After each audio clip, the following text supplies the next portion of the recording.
Bonjour à toutes et à tous et bienvenue dans ce Smart Impact, l'émission des entreprises à impact positif. Voici notre sommaire. Mon invité aujourd'hui, c'est Adrien Stalter, le commissaire de l'exposition Urgence climatique à la Cité des Sciences et de l'Industrie à Paris. Elle a déjà réuni plus de 200 000 visiteurs en 6 mois. Pour le Zoom de notre émission, on se posera la question du financement de la transition écologique des entreprises avec le président de l'Institut de la finance durable. Yves Perrier propose au gouvernement de mobiliser massivement l'épargne des Français. Et puis dans Smart Ideas, notre rubrique consacrée aux startups éco-responsables, je vous présenterai Olis et sa plateforme qui permet aux entreprises de calculer elles-mêmes le cycle de vie de leurs produits. Voilà pour les titres, on a 30 minutes pour les développer. C'est parti.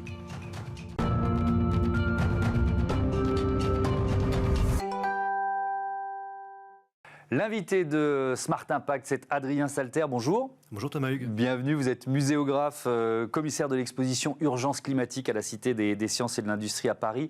Expo ouverte depuis le mois de mai. Combien de visiteurs depuis? Et puis, est-ce que ça correspond à ce que vous espériez?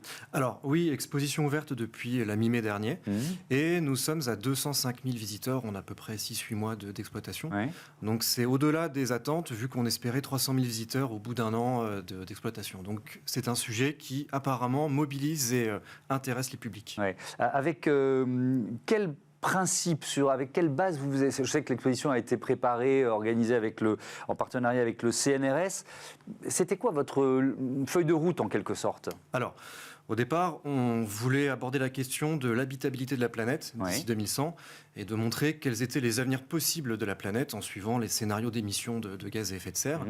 Et donc de montrer que le constat n'est pas forcément très lumineux quand on regarde les chiffres, mais que des solutions existent, que ces solutions on les connaît déjà et qu'on pourrait tout à fait dès aujourd'hui les mettre en place pour arriver à un futur qui soit enviable et décarboné. Si on se balade, là, faites-nous la visite, qu'est-ce qu'on peut voir dans cette exposition? Alors, on a séquencé cette exposition en 3 thématiques, une qui s'intitule Décarbonons et qui est consacrée aux objectifs de l'accord de Paris de 2005, donc de limiter le réchauffement climatique à 2 degrés, voire 1,5 degré, bien que les chiffres... On voit que le 1,5 degré, on y est déjà. Exactement, c'est plutôt pour la fin de la décennie, mais c'est vrai que ça va être très compliqué de les tenir.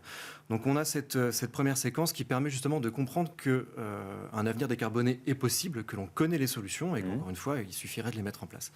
Ensuite, on a une deuxième partie qui s'appelle Anticipons et qui est consacrée, elle, à la compréhension des scénarios du GIEC. En gros, comment est-ce qu'on arrive aujourd'hui à imaginer un avenir en 2100 à partir des données qui sont récoltées par les scientifiques. Donc de montrer que selon différents scénarios, on pourrait bien entendu limiter notre impact en termes d'émissions carbone et donc en termes d'impact sur la biodiversité, sur les littoraux et sur la montée des eaux. Et enfin, une partie qui est pour moi la plus importante, qui s'appelle Agissons et qui est consacrée, elle, à l'action individuelle et surtout collective qu'il faut qu'on mette en place dès maintenant, très rapidement, pour justement limiter les impacts du réchauffement climatique.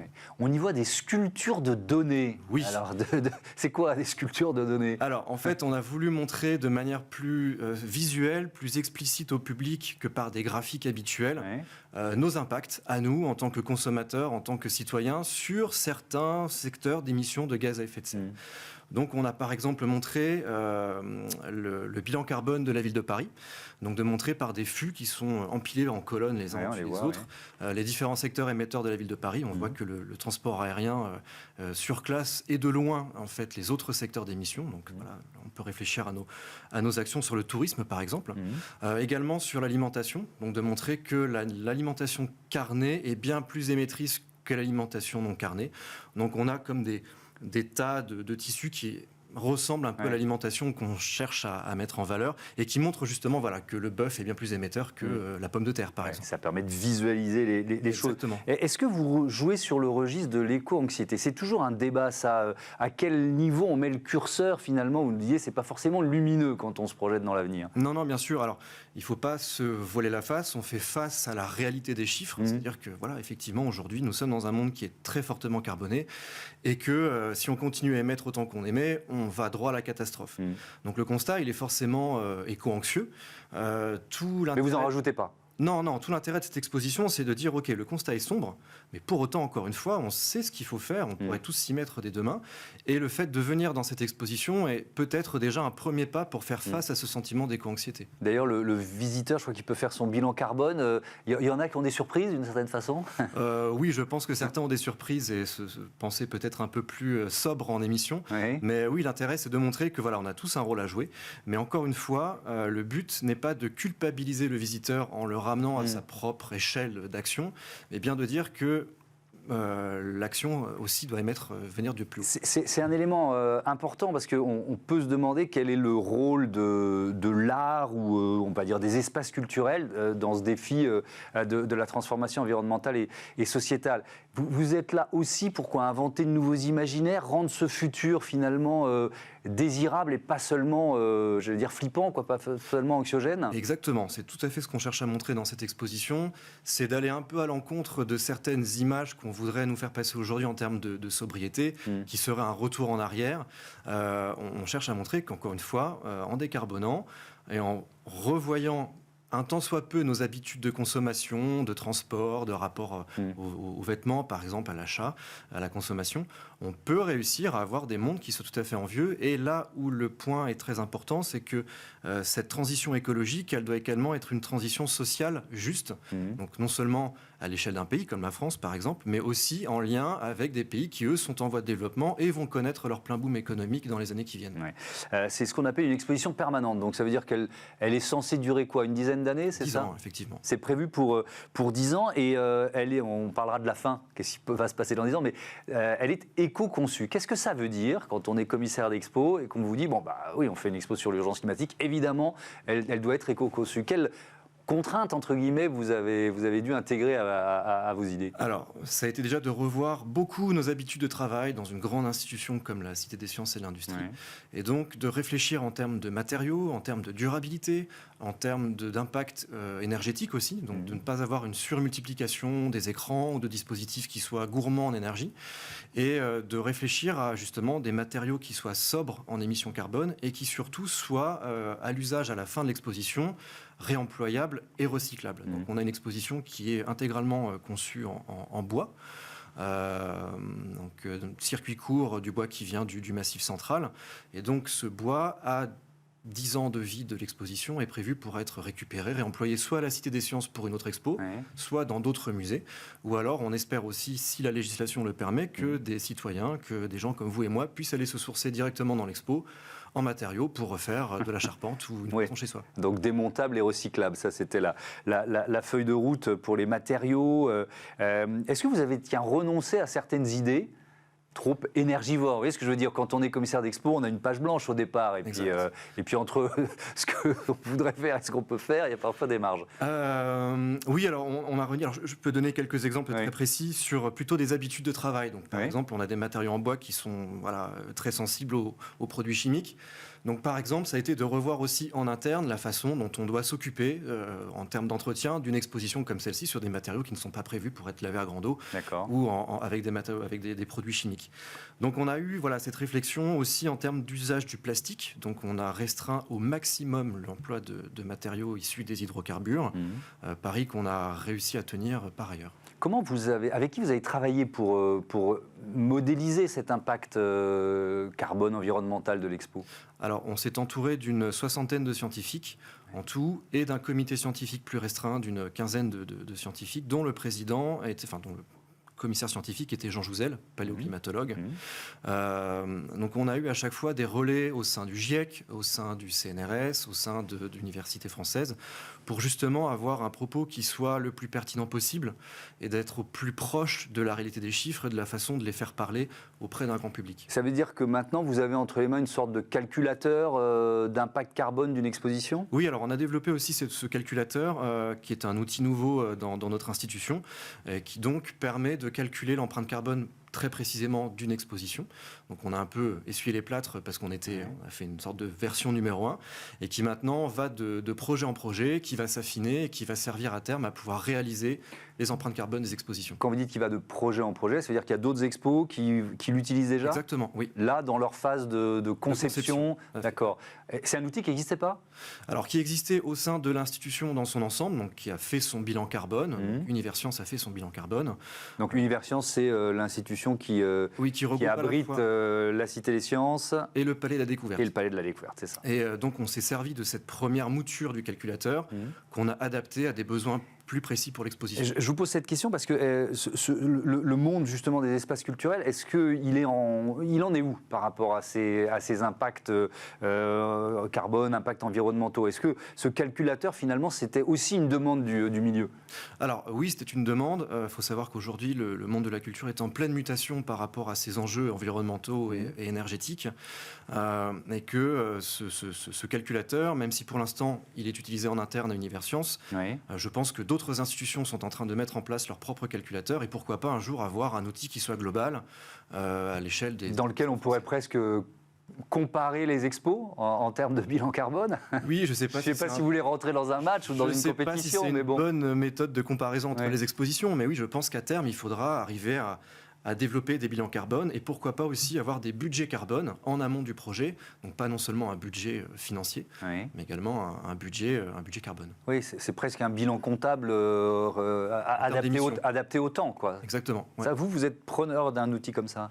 Alors je pense que c'est très compliqué à mettre en place, mais si on a réussi à mettre en place un calculateur pour l'exposition, on devrait être en mesure après de pouvoir lisser les chiffres et d'émettre un budget carbone. Et puis qui mieux que des scientifiques de la Cité des Sciences pour nous le proposer et de l'industrie pour nous le proposer. Merci beaucoup. Donc exposition urgence climatique à découvrir à cette Cité des Sciences et de l'industrie à Paris. On passe tout de suite au zoom de ce Smart Impact des pistes pour financer la transition écologique des entreprises.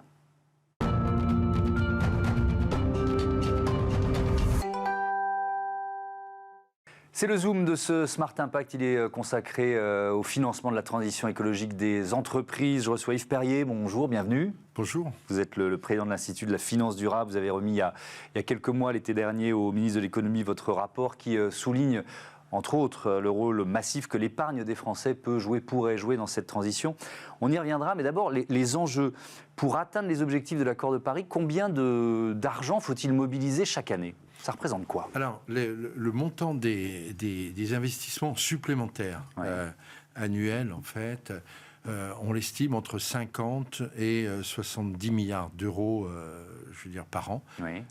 Et en termes de répartition, c'est schématiquement un gros tiers tout le secteur énergétique, donc faire les centrales nucléaires, les renouvelables, etc. Un gros tiers, les particuliers, c'est la question des rénovations thermiques des bâtiments et de la mobilité électrique. Et puis le dernier volet, ce sont les entreprises qui doivent transformer leurs outils de production. Et là, à cet égard, il y a un point très important en fait qu'il faut avoir en tête. Cette question de la transition écologique ou énergétique ou écologique a souvent été traitée, je dirais, d'une façon morale. Et je dirais qu'il faut prendre cette affaire pour ce que c'est. C'est une révolution industrielle qui a réalisé. Révolution industrielle à réaliser à l'échelle planétaire, dans un temps rapide, une trentaine d'années, et qui touche en fait tous les volets. Le secteur énergétique, pour réinventer l'énergie, c'est une affaire prométhéenne que de sortir du fossile. Il faut changer les produits. C'est une voiture moteur électrique versus une voiture moteur thermique. Il faut changer les modes de production. On fabriquera toujours du ciment, de l'acier, mais avec des process différents. Et enfin, c'est changer les usages. On peut prendre, il y a eu l'industrialisation, on peut dire que c'est l'écologisation, pour comprendre que c'est un processus qui forcément prend du temps, même s'il y a une urgence. Mais bien sûr, qui prend du temps, et il faut bien comprendre la nature et les enjeux, notamment politiques. Au début du 19e siècle, l'humanité vivait à peu près comme au temps des Romains. Et en 2 siècles, on a transformé les modes de vie pour avoir notre mode de vie actuel qui est quand même excellent, enfin, à beaucoup de points de vue, même si tout le monde pense que c'est pire maintenant qu'avant. Mais compris à l'échelle planétaire, il y a un recul, etc. Bon. Comment on l'a fait ? On l'a fait à partir de révolutions énergétiques. La première, c'est le charbon. La deuxième, c'était le pétrole et le gaz. Et qui nous ont, en fait, c'était fait à partir des fossiles.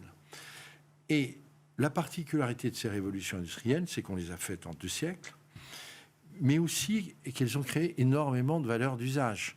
On a eu des voitures, des modes de locomotion, on s'est chauffé différemment, la santé a été complètement améliorée, etc. Aujourd'hui, la révolution industrielle consiste à sortir du fossile, pour le remplacer par des renouvelables. Mais la différence, c'est qu'il faut la faire plus rapidement et qu'il n'y a pas de valeur d'usage. Parce que grosso modo, on vivra comme avant, si vous voulez. Et donc, la difficulté est plus grande et la gestion politique au sens noble du terme est clé dans cette affaire. Alors après, bon, c'est un autre débat, mais est-ce qu'on vivra vraiment comme avant ? Est-ce que c'est réaliste sans changer aussi nos modes de vie ? Bon, bref, je ne voudrais pas rentrer dans ce débat parce que je voudrais revenir aux chiffres que vous avez donnés. Vous dites entre 50 et 70 milliards par an. On en est très loin aujourd'hui, on est à combien ? On est plutôt à la moitié aujourd'hui. Donc il y a un gros effort à faire. Il y a un gros effort à faire. Alors, c'est normal que ça prenne un peu de temps. Parce que, au fond, faire ces investissements, c'est investir dans les technologies, c'est changer des modes de production. Ça ne se fait pas non plus du jour au lendemain. Donc, il n'est pas normal qu'on ne soit pas encore au rythme de croisière. Mais la deuxième raison, si vous voulez, c'est qu'au fond, je suis rentré dans l'examen de ce dossier avec l'idée qu'on avait un vrai problème de financement. Je pense qu'on n'a pas de problème de financement, on a un problème de projet. Il n'y a pas assez de projets. Et pourquoi il n'y a pas assez de projets ? C'est parce qu'on n'a pas créé les conditions de la rentabilité économique de ces projets. Donc ils ne sont pas assez attractifs. Ils ne sont pas assez attractifs, D'accord. si vous voulez. Et prenons l'exemple des rénovations thermiques. Les appartements, grosso modo, la valeur moyenne du logement pour un Français, c'est 230 000 euros. Et on estime le coût moyen de la rénovation thermique à 30 000, 40 000 euros. Sauf que si vous faites cette rénovation thermique, vous serez un peu mieux chauffé, mais vous ne rentabilisez pas l'investissement dans l'économie du coût d'électricité, d'énergie, etc. Et donc, c'est un des points qui freine énormément. Et on pourrait multiplier les exemples de ce type. Donc, un des grands sujets, c'est non seulement de trouver les ressources, mais de créer les conditions de la rentabilité économique de ces projets. Et donc, dans le rapport que vous avez remis au mois de juillet au ministre de l'économie, il y a la question de la mobilisation de l'épargne financière des ménages français. Je crois que c'est 6 000 milliards d'euros au global. Il y en a quelle part est mobilisable d'une certaine façon ? L'épargne financière, c'est 6 000 milliards. Mais il y a deux tas. L'épargne à court terme, qui fait 3 000 milliards, et l'épargne à long terme, qui fait aussi à peu près 3 000 milliards. Je considère que celle qui est mobilisable, c'est l'épargne de long terme. Parce que l'autre, elle correspond à la précaution. Et comme quand on fait des investissements de long terme, il faut...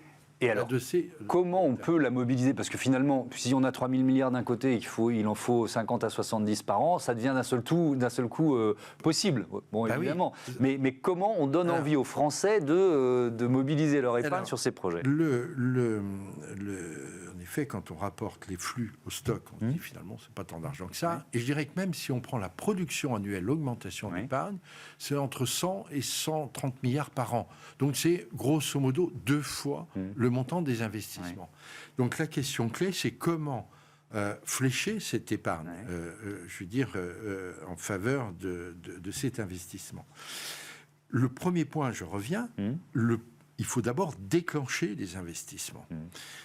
Et déclencher les investissements, il faut leur donner une rentabilité économique. Et c'est pour ça que je propose notamment, si vous voulez, qu'on ait un système de crédit d'impôt, si vous voulez, pour l'investissement, par exemple, des particuliers, par exemple sur une durée de 15 ans, et aussi des prêts à taux zéro, de telle façon que la combinaison d'une bonification d'intérêt, plus le crédit d'impôt, fait que ça sera grosso modo rentable pour le particulier de faire. Et ensuite, comment on le finance, hein? Une fois qu'on a le projet, je dirais que là, en fait, le système financier, si on prend tel qu'il est aujourd'hui, l'épargne réglementée était créée dans le début des années 80. C'était les plans d'épargne logement, le livret A. Une partie est dans le bilan des banques et une autre partie est centralisée à la Caisse des dépôts. Ça fait 1000 milliards. Les 2000 milliards restants, c'est l'assurance vie. Principalement, dont les 3/4, c'est l'assurance vie en euros. Quand au début des années 80, on a su orienter l'épargne des Français pour financer l'accession au logement, parce que c'était un choix politique, etc. Donc, c'est pas si compliqué d'orienter l'épargne des Français vers l'investissement de la transition écologique. Si vous voulez, dont une partie, d'ailleurs, est gérée dans le fonds d'épargne de la Caisse des dépôts, et ça dépend directement de Bercy. Il n'y a même pas besoin de passer par... c'est pas fait ? Et je pense qu'en fait, comme toujours, quand on vit une époque de transformation, de mutation, il y a toujours un peu de retard à l'allumage. Qu'est-ce qui s'est passé depuis le mois de juillet, depuis que vous avez remis ce rapport ? Pour l'instant, il n'y a pas suffisamment, j'estime, de choses qui sont faites. On a fait un livret vert, jaune, enfin bon... J'ai tendance à dire c'est des sujets marginaux. Je pense qu'il faut leur donner en fait une autre impulsion. Et la thématique de réindustrialisation verte, qui est la thématique qui a été retenue au niveau du ministère de l'économie par Bruno Le Maire, est la bonne thématique. Parce que en fait, la France est finalement bien placée dans cette affaire. Pourquoi ? Nous avons le système énergétique, un des meilleurs au monde pour ce qui est de la question du CO2, grâce au nucléaire. Même si on a erré pendant une dizaine d'années, je pense qu'on a pris le bon virage maintenant. Donc on part avec un atout considérable qui est notre système énergétique. Il faut savoir, quand vous faites 1 kWh d'énergie en France, vous émettez près de 10 fois moins de CO2 qu'un kWh en Allemagne. Bon. Deuxième point, un des grands problèmes français, ça a été la désindustrialisation. Ça fait qu'aujourd'hui, l'industrie française, c'est 10% du PIB, comme la Grèce. Et quand on regarde les émissions, nos émissions de CO2 en France diminuent, mais on importe de plus en plus pour de produits chinois, etc. Donc on a la double peine. Et donc, il faut en fait plus massivement investir dans l'industrie. Alors, il faut faire les bons choix industriels, etc. Il faut que ce soit fait en partenariat entre les industriels et les pouvoirs publics. Il faut retrouver l'idée de la planification. Et ensuite, il faut réfléchir cette épargne de cette façon-là. Alors, soit on peut le faire de manière très directe quand on est dans le fonds d'épargne de la Caisse des dépôts, et quand on est dans l'assurance vie, on peut jouer par de l'incitation fiscale favorable à ce type d'investissement. Mobilisons l'épargne des Français pour la transition écologique. Merci beaucoup Yves Perrier et à bientôt sur Bismart. C'est l'heure de notre rubrique Start-up avec une solution simple pour analyser le cycle de vie des produits.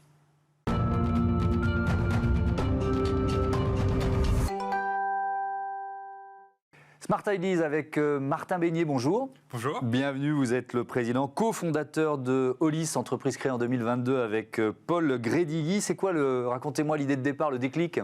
Alors le déclic, c'est que Paul et moi, on était formés aux sciences environnementales et puis on avait fait beaucoup d'études, je crois qu'on était à plus de 7 années post-bac. Et on arrive dans les rayons du supermarché et là on se rend compte que malgré toutes nos études en sciences environnementales, on était incapable de comparer les produits et de savoir lesquels étaient bons pour l'environnement ou moins bons. Et la réalité en fait c'est qu'il y a de la méthodologie qui existe pour le faire, notamment l'analyse de cycle de vie qui consiste à parcourir toute la chaîne logistique d'un produit pour identifier différents indicateurs. Sauf que cette méthode, elle est super lourde, très complexe, ce qui fait que les industriels ne la font pas, principalement par manque d'outils pour le faire. Et c'est comme ça qu'on s'est dit qu'il fallait outiller. Donc vous avez créé quoi, une plateforme qui permet aux entreprises de calculer, de faire l'analyse du cycle de vie de leurs produits, c'est ça ? Exactement. Donc on a créé Hollis, c'est une plateforme qui vient coupler une interface vraiment faite pour des novices et des outils d'intelligence artificielle et qui permet d'analyser les impacts environnementaux d'articles textiles, alimentaires, de centrales minières. En fait, on a toute une panoplie de produits qu'on peut faire. Et c'est super intéressant parce que nous, au quotidien, on découvre plein d'industries. Oui. Jusqu'à présent, soit les entreprises ne le faisaient pas, soit elles faisaient appel à un bureau d'études, c'est ça? C'est ça, exactement. Alors les bureaux d'études sont bien parce qu'ils ont l'expertise en interne. Malheureusement, le marché est en train d'accélérer et ils n'ont plus du tout la bande passante pour prendre les études. Quand on parle d'un client industriel dans le textile, maintenant il y a vraiment des obligations pour faire ce type d'études et c'est subitement des milliers, si ce n'est des dizaines de milliers d'analyses qu'il faut faire chaque année. Donc les bureaux d'études, ils ne peuvent pas prendre tous les contrats qui pourraient venir, c'est ce que je comprends. En plus, ça coûte plus cher que votre solution, j'imagine? Ça coûte plus cher que notre solution. Ouais. Nous, l'idée, c'est pas de se voir comme des concurrents des bureaux d'études. Au contraire, c'est vraiment comme des partenaires, mais de déléguer à la plateforme et aux utilisateurs tout ce qui finalement est assez simple et qu'ensuite des bureaux d'études puissent être plus force de conseil, par exemple sur les projets d'éco-conception. Entre l'idée de départ et la mise en œuvre, combien de temps de recherche, développement, et puis surtout quels défis, quelles difficultés vous avez rencontrés? Alors on peut dire qu'on est allé assez vite parce que les premières lignes de code, elles ont été créées codées début 2022. Et aujourd'hui, on est 1 an et demi après ça, on peut dire sensiblement 1 an et demi. Quasiment 2 ans, oui. On est labellisé Green Tech, on est la première plateforme d'ACV à avoir reçu ce label national, on a été reconnu par l'UNESCO et j'en passe et des meilleurs. Donc on est allé assez vite et aujourd'hui la plateforme elle fonctionne très bien depuis qu'on a commencé à commercialiser fin 2022. On a une quinzaine de clients et les défis sont surtout maintenant de se structurer en tant qu'équipe. On a commencé à 2, on passe maintenant à 10. Et donc ça, c'est aussi un défi en tant que jeune dirigeant d'apprendre à manager et de continuer de faire cette transition en interne pour pouvoir faire la transition des autres en externe. Alors, il y avait déjà des logiciels qui permettent de réaliser cette ACV, cette analyse du cycle de vie. Qu'est-ce qui vous différencie de ces concurrents? Ils sont un peu spécialisés, vous ne l'êtes pas? Juste pour bien comprendre. Tout à fait. Alors, il y a 2 types de logiciels qui existent. Il y a les vieux logiciels d'experts qui ont une trentaine d'années et qui ont été conçus à une époque où il fallait tout faire manuellement. Cela, c'est surtout des problèmes d'ergonomie, de complexité qui sont complètement incompatibles avec des novices. Et aujourd'hui, on a vraiment besoin que des designers, des ingénieurs, des chargés de logistique, etc. puissent prendre en main ce sujet.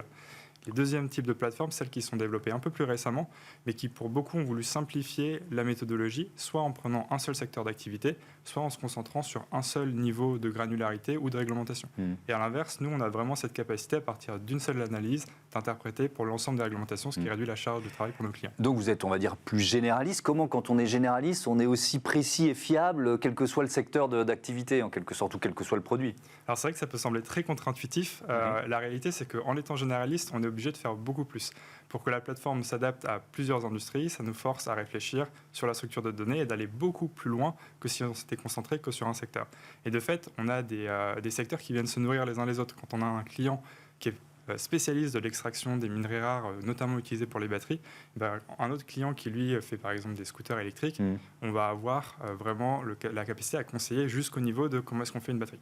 Ce qui ne serait pas le cas si on était resté au niveau de la mobilité versus la grande industrie. Vos clients aujourd'hui, c'est plutôt des grandes entreprises, des ETI, des petites entreprises, des startups? Alors plutôt des grandes entreprises. On a aussi quelques startups innovantes, par exemple Dantec qui avait fait Bob le mini lave-vaisselle et là qui est en train de dévoiler Joe Oven, son four multifonction. On a accompagné sur ce projet d'éco-conception.